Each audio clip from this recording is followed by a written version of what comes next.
Me llamo Mariela y soy paramédica desde 2013 en Mazatlán. Uno aprende a poner el cuerpo por delante de la cabeza, a entrar primero y pensar después, a sostener el pulso de otros mientras el propio tiembla. Pero hay noches que no se olvidan porque lo que te mira desde el borde de la carretera no es solo un accidente sino algo que no tiene nombre y aún así respira en el hueco frío de la ambulancia. Esto pasó en noviembre de 2021, en la libre rumbo a La Noria, cerca del kilómetro 27, poco después de las 2 de la mañana, cuando el viento de norte baja seco y la bruma pega como sal en la cara. El despacho entró limpio, sin drama, impacto contra objeto fijo, probable atrapado, reporte por llamada anónima, sin más datos, dijo la operadora, y eso a esas horas es casi un consuelo. Porque cuando llegan demasiados datos casi siempre vienen con gritos y el cerebro se satura antes de que puedas ponerte los guantes. Yo iba atrás revisando el monitor, mi compañero Gato iba al volante, a la derecha el botiquín con el zíper abierto como una boca lista para escupir gasas y sondas. A esa hora los camiones pesados mandan en la vía y a veces te cierran sin querer, así que uno aprende a mirar lejos, a leer luces por colores y alturas, a oler el metal antes de verlo.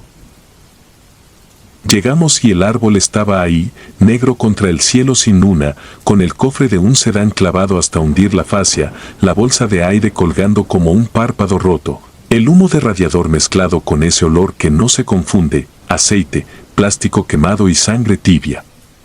No había nadie más que una patrulla de tránsito con las sirenas apagadas y 2 policías que caminaban alrededor dejando huellas en la grava húmeda. Uno de ellos levantó la mano como quien saluda en misa, el gesto cansado, y nos hizo un ademán hacia el asiento del conductor. La mujer no tenía más de 35, el cinturón marcaba un hematoma diagonal, las manos cerradas todavía en un volante torcido, el airbag manchado de un color que a esa hora siempre parece café, pupilas midriáticas, no respuesta al dolor, sin respiración espontánea, sin pulso carotídeo.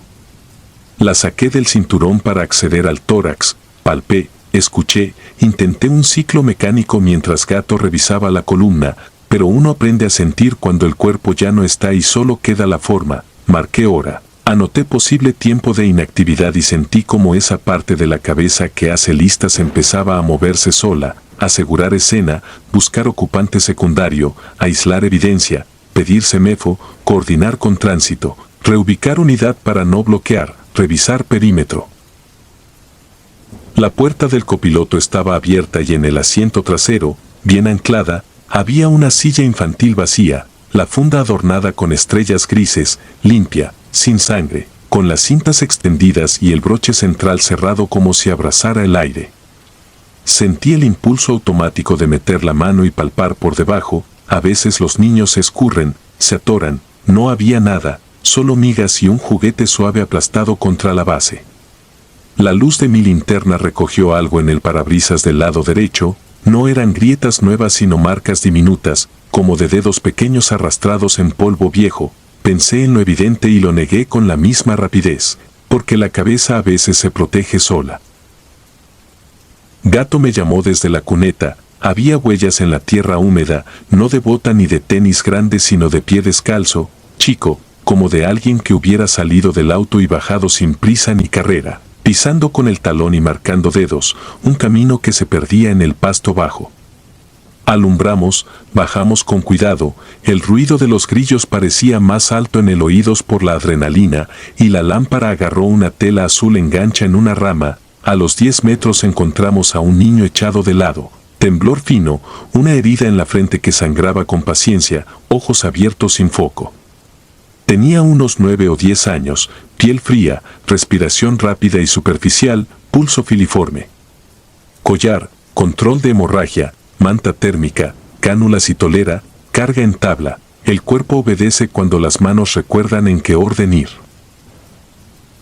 Lo subimos, anclamos, conecté el monitor para ver la frecuencia. Marcaba 132 irregular y saturación baja. La curva del pletismo bailaba su danza nerviosa en la pantalla.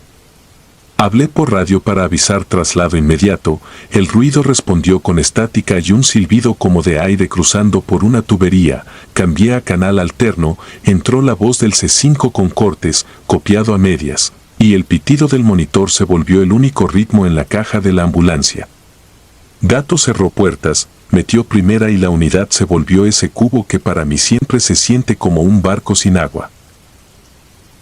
A la altura de la señal del kilómetro 27, sin tocar nada, la impresora térmica del monitor comenzó a escupir papel. Fue una tira corta, 10 centímetros quizá, con una línea casi perfecta de latidos a 92 por minuto y el nombre paciente 1 que el aparato pone por defecto cuando no tiene identidad. Lo raro es que esa no era la frecuencia del niño, lo estaba viendo, seguía arriba de 130 y la tira mostraba un QRS ancho, sosegado, adulto. Arranqué el papel para que no estorbara y busqué si alguien había golpeado el botón de print, nada. El monitor no suele imprimir solo, necesita un dedo o un evento que lo dispare. Revisé alarmas, conexiones, el sensor de oximetría, la derivación, todo en su lugar. Seguimos. La caja de la ambulancia es un universo de ruidos pequeños cuando los distingues, el choque de frascos en el botiquín, el velcro que respira, la manta que roza con el plástico de la camilla, el martilleo de las ruedas sobre juntas del asfalto, así puedo saber si algo cambia sin mirar. Algo cambió, el peso a la derecha de la camilla se dio 1 milímetro, como si alguien hubiera apoyado el codo, lo suficiente para que el tensiómetro automático que yo había dejado sobre el colchón se deslizara hacia la baranda y yo tuviera que alcanzarlo antes de que cayera. No había nadie más conmigo ni con el niño, aún así mi brazo se estiró hacia un vacío que opuso resistencia. No fue una fuerza, fue la ausencia de espacio habitual, el volumen ocupado por algo que no se ve.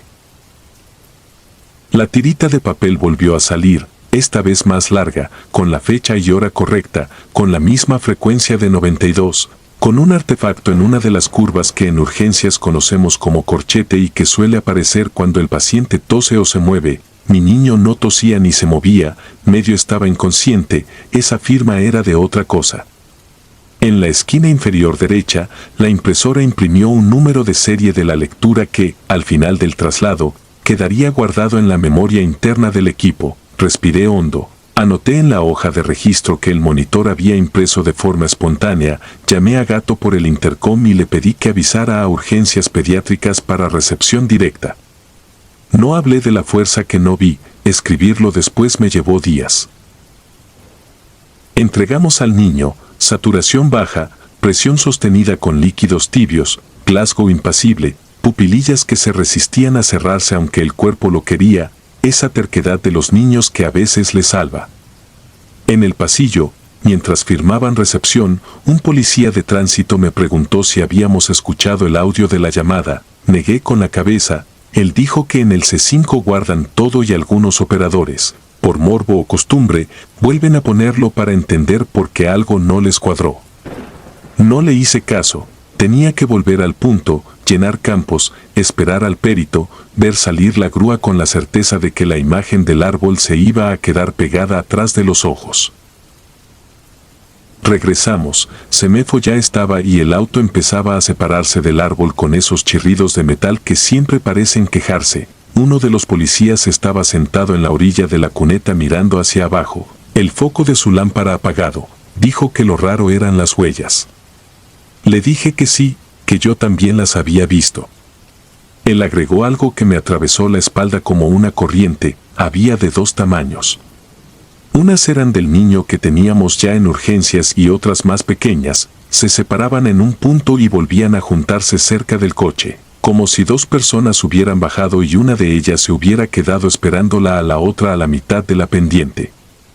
No dijo 2 personas, dijo 2 pares de pies, y esa manera de nombrarlo, sin rostro, me pareció más exacta. Esa madrugada dormí poco, en el cambio de turno uno escucha historias pero prefiere no hablar.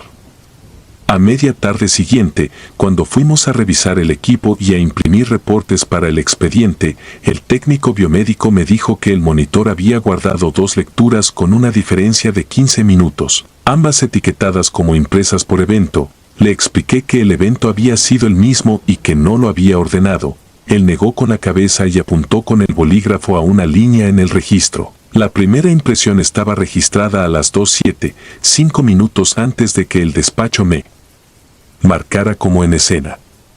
La segunda a las 2:28, justo cuando pasamos de nuevo por el kilómetro 27 de regreso a urgencias. Fui al C5, conozco a una operadora que ha visto de todo y todavía se pega estampas en el termo como si eso bastara para ahuyentar cosas. Me dejó escuchar el audio de la llamada que originó el reporte, no duraba mucho. Una voz de niña dijo: mi mamá no despierta, un susurro sin llanto, como si hablara tapándose la boca. La operadora preguntó dónde estaba, la niña dijo dónde están las letras verdes, que en esa vía son los señalamientos de kilómetros. La operadora le pidió que no colgara, se escuchó un ruido como de tela arrastrándose y luego nada. La geolocalización marcó un punto cercano al 27, el número desde el cual llamaron se mostró en pantalla como privado, pero en el detalle técnico que daba el IMEI del dispositivo, cotejaron después con tránsito. El teléfono de la conductora, una mujer de nombre Rosa, había sido recuperado del piso del auto con la pantalla estrellada y la huella dactilar de ella en el cristal. Al niño lo operaron esa misma tarde, vivió, y eso es lo primero que quiero decir para no convertirlo en una pieza más de la historia. A la semana nos tocó hacerle un traslado a terapia intermedia. Lo reconocí por la cicatriz nueva y por la forma en que miró la funda de nuestra camilla como si la conociera. No pregunté nada, no es nuestro trabajo abrir los huecos que la gente cierra como puede. En mi reporte final dejé asentado lo que podía sostener: impresión espontánea del monitor con ritmo adulto a 92, peso no identificado desplazando material sobre camilla, huellas en escena de 2 tamaños, llamada inicial con voz infantil y origen de aparato perteneciente a la conductora fallecida. El resto no lo puse. Desde entonces, cuando paso de madrugada por el kilómetro 27, bajo el volumen del radio para escuchar mejor la caja de la ambulancia, a veces el velcro respira diferente, a veces el tensiómetro se desliza una sombra, a veces el monitor enciende la pantalla sin que nadie toque nada y se ilumina sola la cifra 92 como un faro breve en el plástico. No he vuelto a escuchar el audio ni a buscar la explicación técnica de los tiros de gracia que una cabeza se da a sí misma para poder seguir. Ese es el único que me funciona. Aceptar que hay registros que existen sin paciente y voces que llaman desde teléfonos rotos, huellas que aparecen donde no hay pies y pesos que no pesan salvo en los lugares exactos donde uno aprende a no mirar. No he dejado el trabajo, uno no se va por miedo, se va por cansancio, y yo todavía no me canso. Pero en la mochila cargo 2 tiras térmicas dobladas, las de esa noche, con la tinta ya un poco pálida. Cuando me preguntan por qué las guardo, digo que es por si algún auditor me pide evidencia. La verdad es otra, necesito tocar el papel para recordar que no lo soñé, que lo que se imprimió de verdad y que hay cosas que no alcanzan a llegar al hospital pero aún así se nos suben a la camilla y nos acompañan un tramo. El exacto que va de un árbol oscuro a una puerta que se abre con luz blanca y preguntas. A veces pienso que nuestra chamba también es esa. Llevar a quien no vemos hasta el umbral donde termina lo que puede anotarse y empieza lo que solo deja marcas en la tierra. Húmeda y en el ritmo de una impresora que decide, sin permiso de nadie, dejar constancia.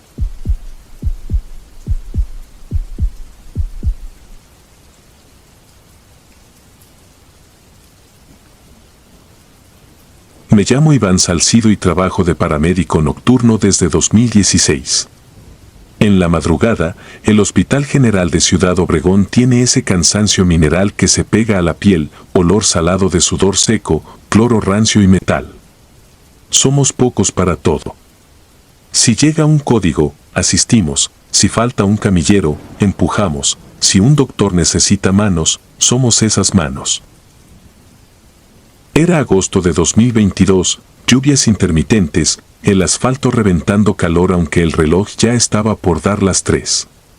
Dejé mi cena a medias porque una ambulancia llegó gritando insistente a la rampa y en cuanto los vi desaparecer con el paciente, salí a la banca de siempre, bajo un foco que parpadea como si respirara mal.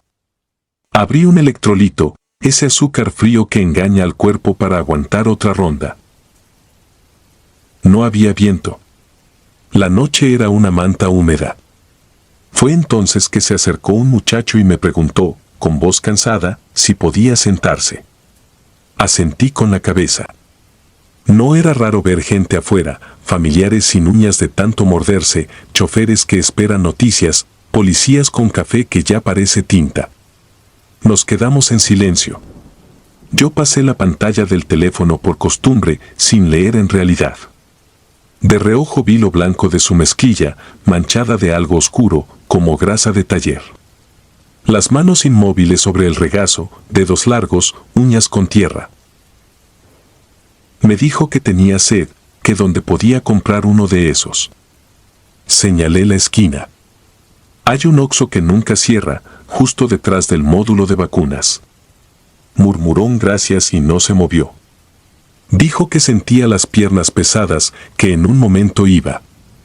No había nada en su cara que avisara peligro, ni pálido extremo ni sudor frío, solo el agotamiento de quien lleva horas corriendo entre sobresaltos. Lo miré de frente por primera vez. Joven, no más de 25, una playera gris con franjas oscurecidas por humedad o mugre, el cabello pegado a la frente. Le pregunté si esperaba a alguien dentro. Hizo una mueca como de desorientación, se levantó con lentitud y caminó hacia la esquina.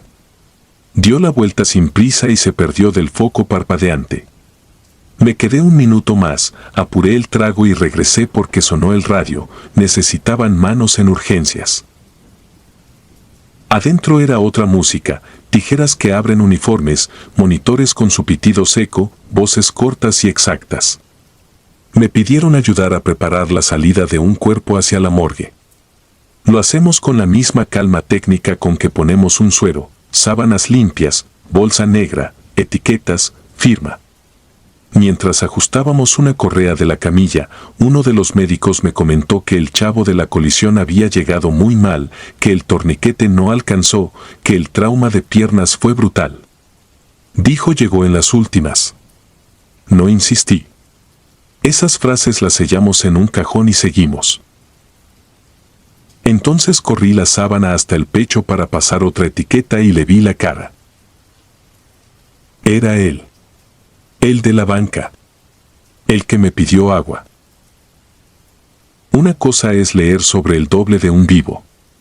Otra, ver la misma boca, el mismo lunar cerca del ojo, el mismo mechón que le caía hacia la ceja. La playera gris, ahora abierta por el frente, cortada en cruz con tijera para maniobras. El mismo tono claro de mezclilla, y allí la grasa que había visto, solo que ya no era grasa, era mezcla de aceite con tierra y algo que a esa hora ya no vale la pena nombrar. No dije nada al principio. El cuerpo pesa de otra manera cuando piensas en su conversación de hace 15 minutos.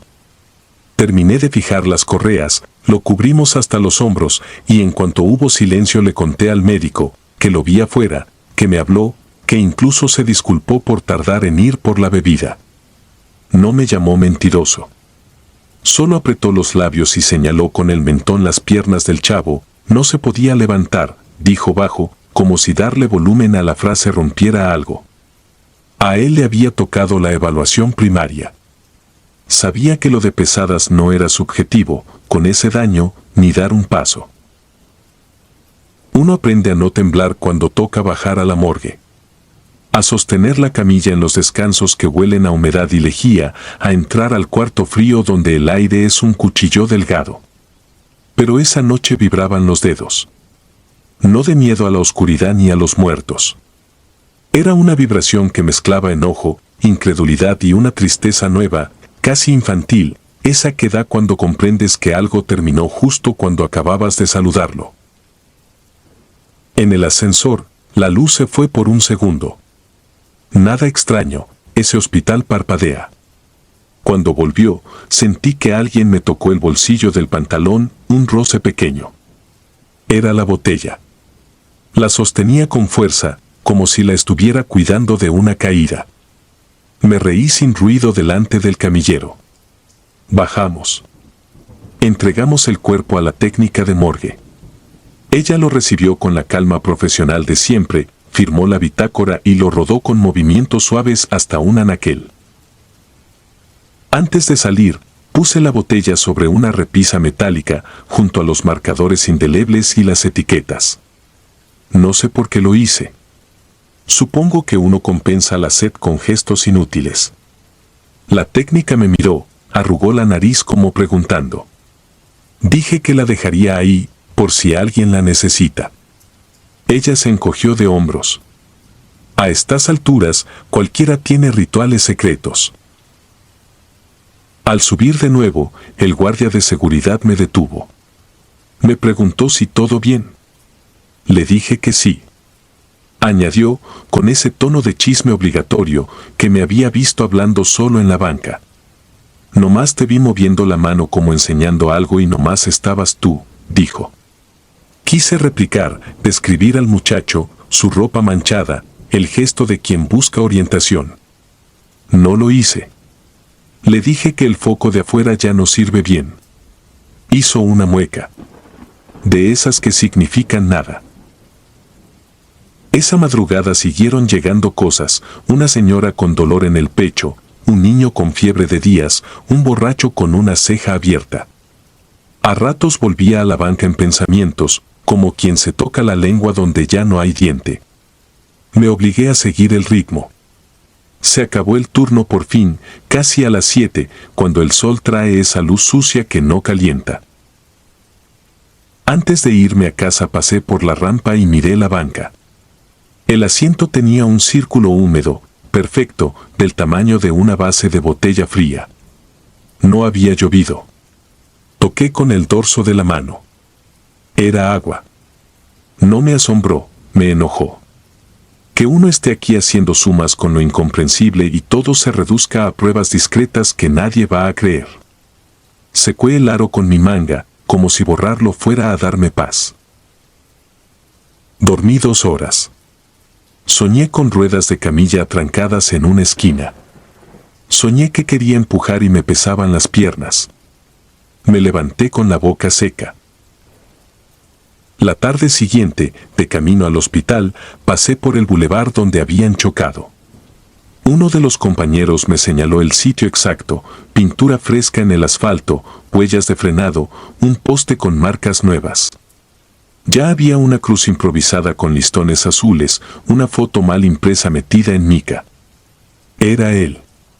La playera gris se veía limpia en la imagen. Lo raro fue el detalle que no vi en la madrugada. En el cuello llevaba un cordón rojo con un dije en forma de gota, vidrio o plástico. En la foto brillaba con el flash. Regresé al turno con la intención de no hablar del tema.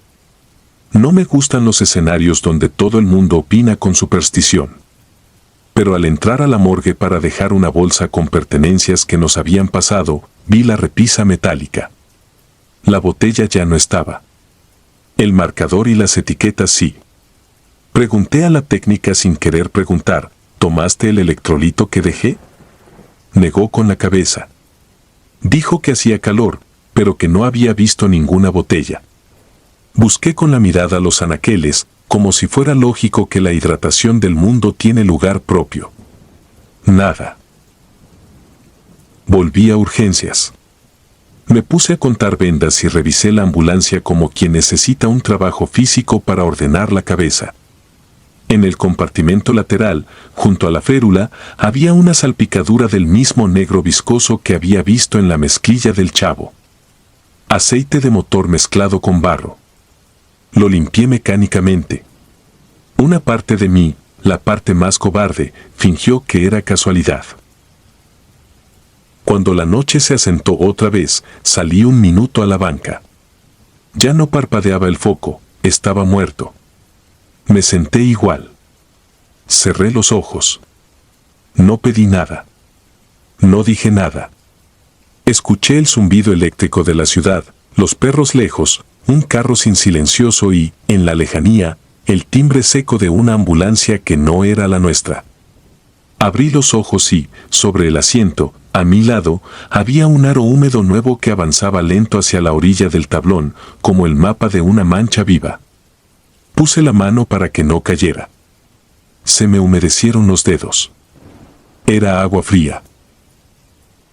No soy de los que renuncian. No me asusta el trabajo ni la muerte. Me asusta la sed de los que ya no pueden levantarse.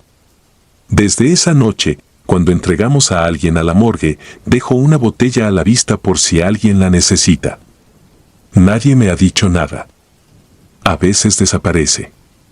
A veces no, a veces encontramos a la mañana siguiente un aro perfecto en la banca, sin lluvia, sin nadie, sin explicación. Me gusta creer que es cortesía, una última orientación para quien no entiende todavía en qué pasillo está. Me gusta pensar que el muchacho consiguió su trago. Hoy le pongo nombre a ese gesto para no perderme yo también. Cuando salgo a la banca y dejo el agua sobre la madera, digo hacia la esquina, sin levantar la voz, sin esperar respuesta, aquí está, compa. Y el aire, por un instante breve, huele a metal y a asfalto mojado, y me pesan menos las piernas. Solo un poco. Lo suficiente para volver a entrar.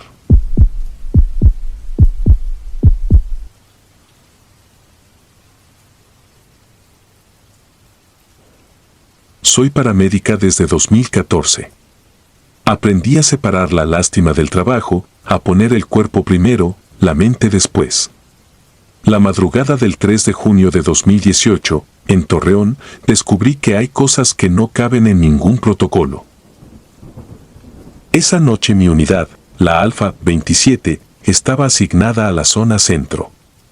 Mi compañero Aldo y yo íbamos cerrando un traslado cuando despacho entró por el canal, femenino, 22 años, sensación de desmayo, sola en departamento, edificio eucalipto, tercer piso, 3B. Hora de llamada registrada, 3:17. Sin otros eventos pendientes. Rumbo. El aire era tibio y sucio, típico de verano y cantera. En la camioneta solo se oía el zumbido del oxímetro golpeando pared con pared dentro del gabinete. Revisé por costumbre, glucómetro con tiras, manguito en su sitio, collarines completos, ampolleta de metoclopramida, la camilla bien sujeta. Llegamos en 7 minutos. El edificio, de fachada verde desteñida, tenía un pasillo que daba a una puerta de vidrio con un cerrojo en forma de cadena. En el interfono, el botón del 3B tenía una etiqueta vieja, borrosa, CR. Toqué el interfono y me presenté. Una voz de mujer joven contestó que ya iba, que buscaba las llaves. Dijo que se sentía mareada, que llevaba 2 días con poco alimento, que necesitaba que la revisáramos allí, que no quería ir al hospital. Se oía lúcida, aunque cansada. Le pedí que respirara despacio y que no se moviera sin apoyo. Cortó con un no me tardo. Esperamos. La calle estaba vacía. De la esquina sopló un olor a pan de madrugada que no venía de ninguna parte. Un perro se cruzó sin mirarnos. A los 2 minutos se acercó un hombre de unos 40 y tantos, con llavero colgando. Era el conserje. Preguntó a quién esperábamos. Le dije el nombre que despacho nos dictó. Se quedó duro. Pregunté si la conocía. Dijo que sí. Dijo que ese departamento llevaba 1 año cerrado.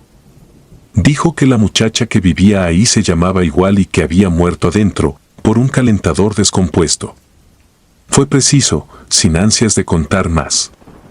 No pude creerle y no quise discutir con él. Volví a llamar al 3B. La misma voz respondió que ya casi, que se le atoró la cadena.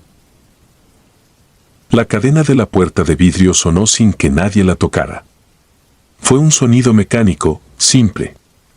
La hoja abrió 3 dedos. El conserje se quedó mirando mis manos, como esperando que yo me negara a entrar. No me negué. El pasillo olía a cemento húmedo. El elevador estaba apagado. Subimos por las escaleras. Tercer piso.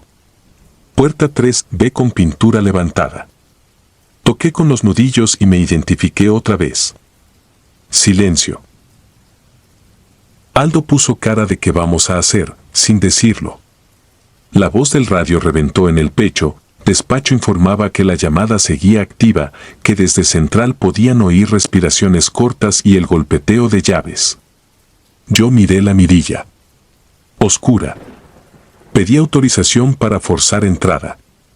Despacho pidió esperar a policía, no había unidades cerca, tardarían. El conserje, que había subido detrás de nosotros, sacó su manojo de llaves con torpeza y dijo que tenía copia, que la guardaba por si algún día venían los de mantenimiento. Titubeó, tal vez recordando lo que nos había dicho hace 2 minutos. Le pedí que pasara la llave, que yo me haría cargo. La cerradura se dio con un suspiro de polvo. La puerta también tenía una cadena por dentro. Se oyó como caía, como si alguien la hubiera soltado del otro lado. Empujé. Frío. No sé explicar ese frío en junio. No era corriente de aire. Era algo detenido, sin olor. Encendí la lámpara frontal y entré anunciando cada paso, como dicta el manual. Sala vacía, muebles cubiertos con sábanas grises de polvo, una alacena abierta mostrando 3 platos, vaso con un aro seco de electrolito, muy marcado, supuestamente antiguo. En la mesa, un sobre sin abrir con un sello de IMSS, miré el matasellos, 2017. El teléfono estaba en el piso, al lado de una extensión. Pantalla cuarteada, sin chip. Aún así, marcaba 911, llamada en curso. Puse altavoz. La voz de la operadora de nuestra central entró con eco, diciendo que tenían al usuario en la línea pero que ya no respondía. Lo que salía por el teléfono del suelo no coincidía con el radio. No debería pasar. Miré a Aldo. Él no quería tocar nada, yo tampoco. Hicimos una inspección rápida. Habitaciones sin colchón, closet con ropa corta colgada, etiquetas de ropa barata, un perfume seco que no corresponde con nada. En el baño, el espejo empañado por un vapor que no tenía razón de estar. Abrí la llave, el agua salió helada. En el borde, una pulsera hospitalaria con un nombre que calzaba con la etiqueta de la puerta. La fecha, 15 de mayo de 2017. Volvimos a la sala. El teléfono vibró con una fuerza absurda, como si buscara soltarse del suelo. Se cortó la llamada y de inmediato volvió a entrar. Miré el reloj, 3:26. Del pasillo vino un roce de suelas, firme. Me asomé con la lámpara. Una figura cruzó de izquierda a derecha, altura media, cabello recogido, camiseta amplia. Se detuvo un momento junto a la puerta, del lado del pasillo, como para respirar antes de bajar. No giró la cabeza hacia nosotros. Bajó las escaleras con prisa normal, sin teatralidad. Yo me quedé clavada. Mi cerebro intentó buscar la trampa, alguien más usando el departamento, un vecino paseando en la noche. Pero la puerta de vidrio de planta baja seguía con la cadena, cuando llegamos a mirar la volvimos a ver en su sitio, perfectamente encajada. En el interfono, la luz del 3B se apagó sola. Usuario solicita acompañamiento telefónico, repetía despacho en el radio. Dice que ya cerró su casa y que se va a la casa de su tía, a 10 cuadras, que por favor no la dejen. Sentí un peso en la camilla, una estupidez que se piensa en el cuerpo y no en la cabeza, como si alguien hubiera elegido sentarse encima y esperar. Podíamos ignorarlo, declarar falsa alarma y retirarnos. No teníamos otro aviso. Le pedí a Aldo que subiera a la camilla para tener algo a que aferrarnos. Salimos de nuevo. El conserje nos siguió hasta la banqueta. Le pregunté, esta vez con calma, qué había pasado el año anterior. Dijo que a las 3 de la madrugada él oyó golpes, que la muchacha llevaba poco viviendo ahí, que trabajaba de noche y dormía en el día. Habló del calentador del baño, de un olor extraño que nadie conoció hasta que amaneció. Dijo que escuchó sirenas esa madrugada, pero ninguna se detuvo. Dijo que cuando por fin subieron, ya no había nada que hacer. Dijo que a él le quedó la tarea de cerrar el departamento. No añadió culpa, ni morbo. Lo dijo como se dice que el agua hierve a 100 grados. Emprendimos la ruta a la dirección que despacho nos proporcionó, supuestamente la casa de la tía. Calle Colón, números impares.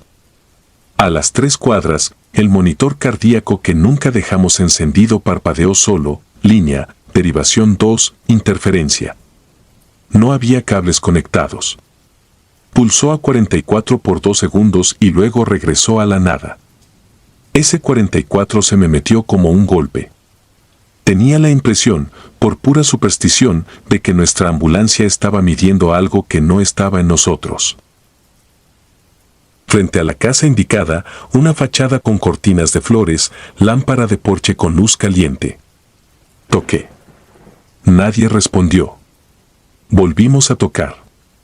Una sombra se movió detrás de la cortina, se asomó a la orilla y se retiró de inmediato. Puse la mano en la madera. Estaba fría. Despacho informó que la llamada acababa de colgar. Hora de cierre, 3:37. Informó también que el número de origen carecía de línea activa y que correspondía a un chip descartado. Eso último no es raro, cualquiera puede marcar al 911 sin saldo. Pero el registro de actividad, según ellos, mostraba llamadas previas a esa misma hora en meses distintos, todas desde el mismo número, todas desde el mismo punto en el mapa, todas sin traslado. No hubo nada que hacer. Redacté el parte con la honestidad de quien no quiere que lo tomen por fabulador. Aldo no escribió opinión. Solo puso que no se encontró paciente, vivienda sin indicios de ocupación. Pedí en despacho, antes de cerrar, los datos de contacto de la supuesta tía, por si acaso. La operadora me dijo que los folios anteriores incluían un nombre que coincidía con la pulsera hospitalaria. Me dio una fecha de defunción, la misma que el conserje había mencionado. Dijo que a esa hora, algunas noches, la línea se abría sola durante justo 20 minutos. Dijo que lo notaron hasta que empezaron a migrar los registros a digital. Regresamos al punto de espera. Llegó otra salida, un diabético descompensado en la colonia Independencia, todo normal. Y sin embargo yo sentía todavía un peso en la camilla, una especie de vergüenza tonta de haberle dicho a aquella voz por el interfono que respirara despacio, como si la hubiera hecho esperar más de la cuenta. Mire donde mire, no encuentro manera de hacerlo caber en lo cotidiano. 2 semanas más tarde, pasé por Eucalipto fuera de servicio. Quise volver a tocar por pura necedad. El 3B seguía con la etiqueta borrosa. El cristal de la puerta, empañado otra vez por dentro, marcaba un círculo limpio, como de mano que apoya los dedos para mirar hacia afuera. No entré. No dije nada a nadie. Lo dejé anotado en mi libreta, 317, señal sin pulso. No he vuelto a ese edificio. A veces, en turnos tranquilos, el monitor de la Alfa 27 suelta una chispa de interferencia a esa misma hora, como si atrapara algo que no existe en el manual. Uno aprende a poner el cuerpo primero y la mente después. Hay noches en que ninguna de las dos piezas basta. Y cuando el radio chasquea, justo a las 3:17, yo bajo el volumen. A esas llamadas no se les miente. Lo único que puedo hacer es no prometer llegada. Y quedarme, por un rato, escuchando si del otro lado alguien sigue buscando las llaves.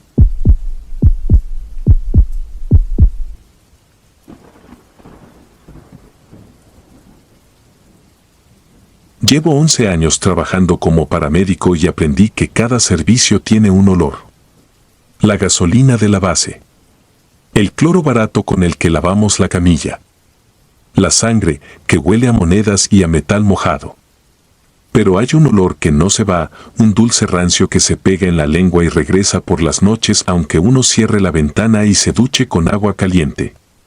Ese olor lo conocí en Guadalajara, en 2018, durante una guardia que empezó como cualquiera y terminó rompiéndome algo que no sé cómo volver a colocar. Eran las 3:17, turno de madrugada, unidad 24-3. Despacho marcó persona inconsciente en una vecindad de la colonia Analco. El reporte decía que una mujer había pedido una ambulancia porque sus papás no reaccionaban. Anoté la dirección con la costumbre de quien no piensa y ya está ajustándose los guantes de nitrilo sin mirar. Mi compañero, Reyes, arrancó. Al encender la sirena vi el reflejo parpadear en los parabrisas dormidos a los lados de la avenida. Octubre, fresco, calles casi vacías.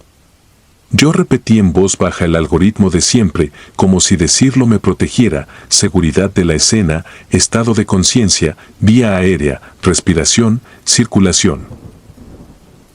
La vecindad quedaba al final de una calle angosta con banqueta rota. Un portón oxidado mal cerrado, el televisor de algún vecino rezando un noticiero en volumen bajo, el ladrido lejano de un perro. Apagamos la sirena.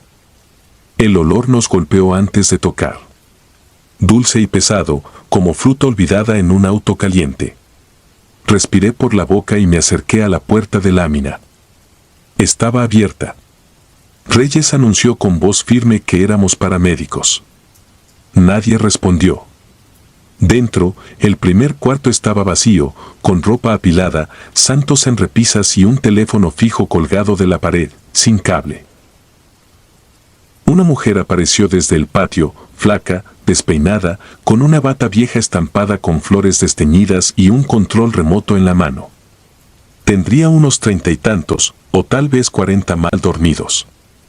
Los ojos enrojecidos, sin enfoque. Movió la cabeza, lenta, como si le pesara. No dijo su nombre. No lloraba. No gritaba. Solo apretaba el control contra el pecho.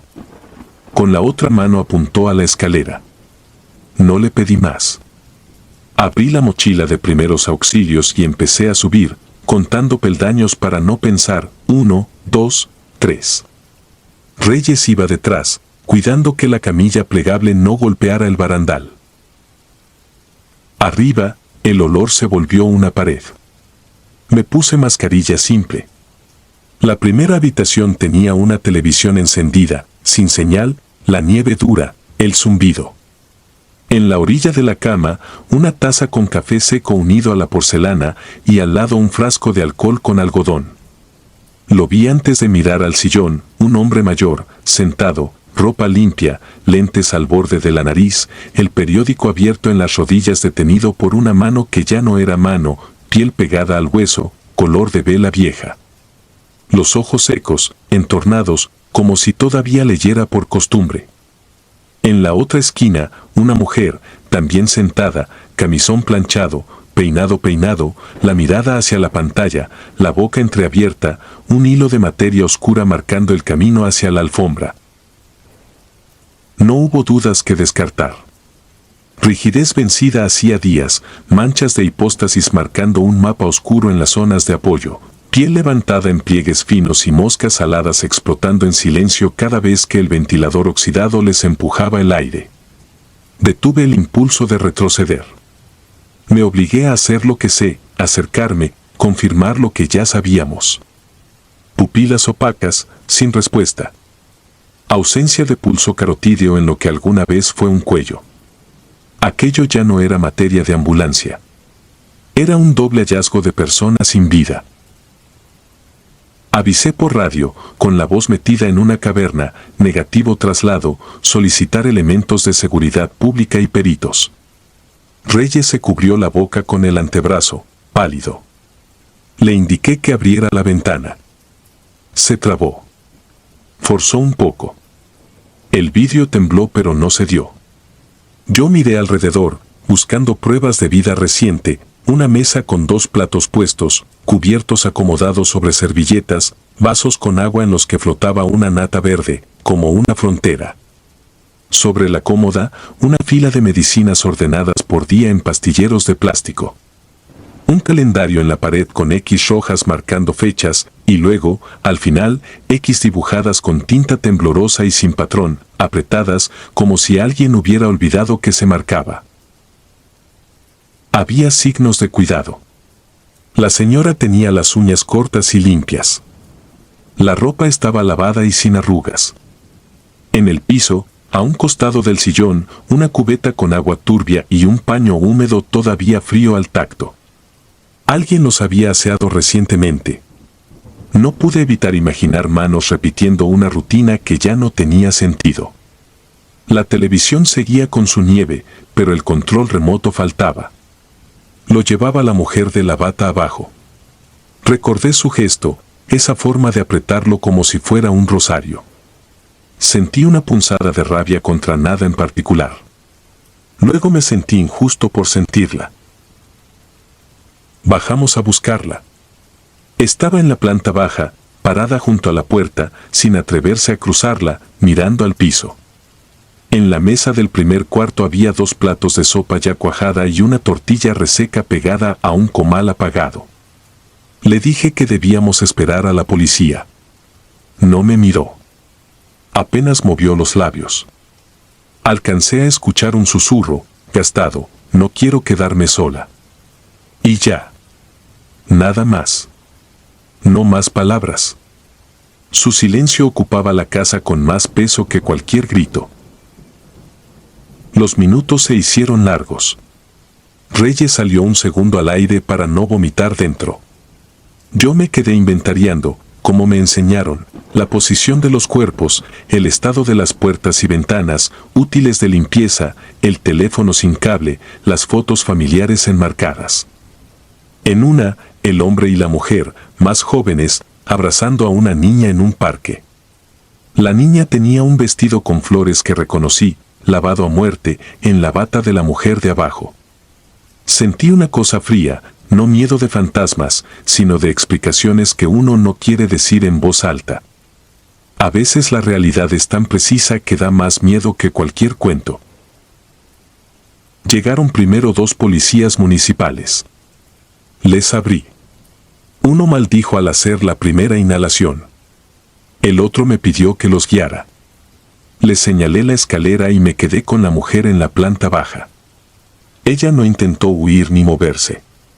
Se quedó mirando sus pies descalzos, el control remoto apretado, los nudillos blancos. Le ofrecí una manta. La rechazó sin palabras. En la tele de su cuarto, un noticiero sin volumen mostraba imágenes de accidentes y violencia. Apagué la pantalla por instinto. Se escuchó arriba el movimiento de botas y el zumbido fijo de la televisión encendida que no habíamos podido callar. En algún punto llegaron peritos y una camioneta de la fiscalía.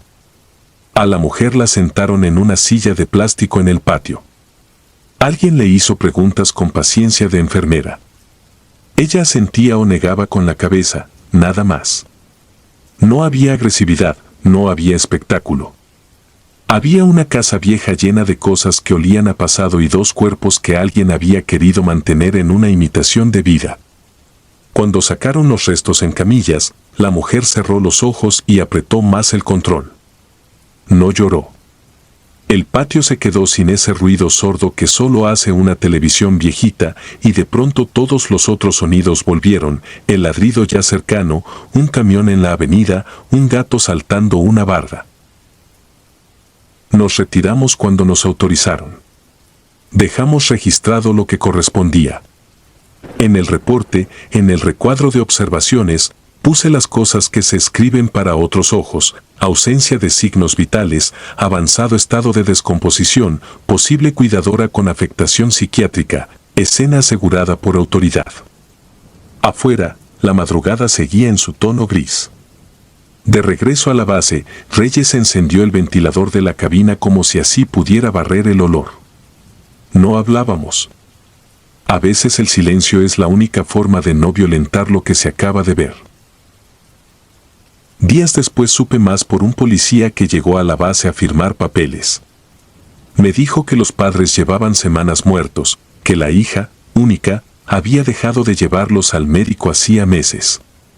Que seguía bañándolos, cambiándolos, acomodándolos, sirviéndoles en la mesa y hablándoles en un murmullo que los vecinos escuchaban sin entender. Nadie denunció antes por miedo al olor o por costumbre a lo ajeno. Ella había llamado esa noche cuando la rutina se quebró, Quizá porque al fin la memoria cedió y la casa le devolvió el silencio sin disfraz aunque la televisión siguiera encendida. Así lo dijo él, con palabras secas de oficina. Asentí, sin saber qué hacer con la información. Desde entonces, hay días en que regreso a esa sala sin querer. Cierro los ojos y veo el periódico detenido por dedos que ya no oprimen. Escucho el zumbido de la nieve en la pantalla aunque el cuarto esté en silencio. Me despierta el olor antes que el recuerdo. Abro la ventana y no pasa nada. A veces, en un servicio cualquiera, una casa huele a cloro fresco o a caldo de pollo y me da un golpe en el estómago por esa memoria cruzada. Hay compañeros que cuentan cosas de fantasmas en la ambulancia. Yo no. Yo no necesito fantasmas.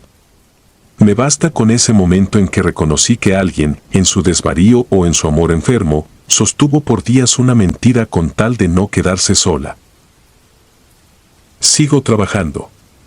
A la semana siguiente, a la misma hora, nos asignaron otro servicio y me descubrí mirando el reloj a las 3:17 como si esa cifra hubiera quedado marcada.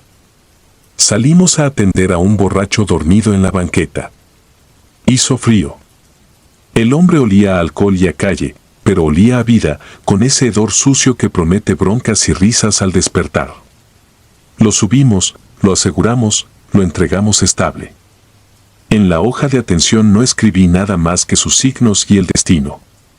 Y al regresar a la base, por un momento, pude respirar sin sentir en el paladar aquel dulce rancio.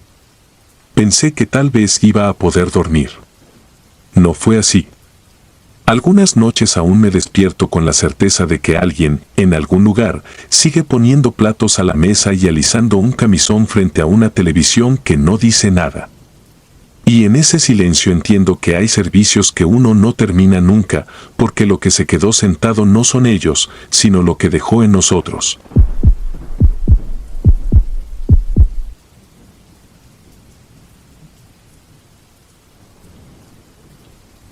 Me llamo Iván Duarte y desde 2017 soy paramédico en Mazatlán.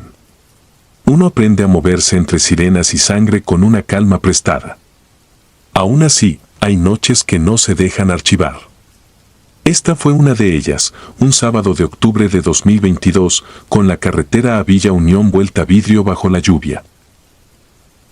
La llamada entró cuando dejábamos a un hipertenso en urgencias, colisión múltiple, kilómetro 17, posible atrapado.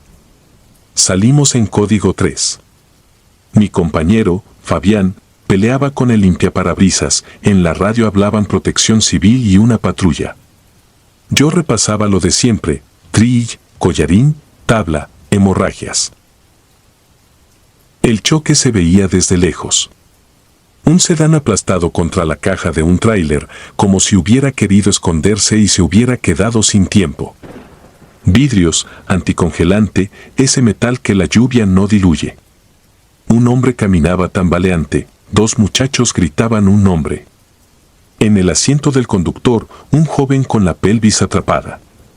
En el asiento trasero, una mujer inmóvil, cinturón cruzado, el celular prensado entre las manos. No había pulso ni reflejos desde el primer contacto. Marcamos y priorizamos. El conductor se fue con Fabián.